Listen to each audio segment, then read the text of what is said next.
എല്ലാവർക്കും നമസ്കാരം. ഞാൻ doctor Jobin Jacob, olive Ayurveda hospital, Palarivattom. Bed wetting അല്ലെങ്കിൽ ഉറക്കത്തിൽ മൂത്രം ഒഴിക്കുന്ന പ്രവണത ഒരുപാട് കുട്ടികളിലും മുതിർന്നവരിലും കാണുന്നുണ്ട്. ശരിക്കും പറഞ്ഞു കഴിഞ്ഞാൽ 5% കുട്ടികളിലും 2% അഡൽട്ടിലും നമുക്കിത് കാണാനായിട്ട് സാധിക്കുന്നുണ്ട്.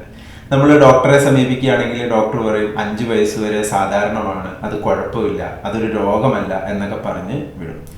വാസ്തവത്തിൽ ഒന്ന് ചിന്തിച്ച് നോക്കിയേ, ഇത് ഒരു രോഗമല്ല എങ്കിൽ ഈ പേരൻസും ഈ കുട്ടികളും ഇത് സഹിക്കണമെന്നാണോ നമ്മൾ ചിന്തിക്കുന്നത്?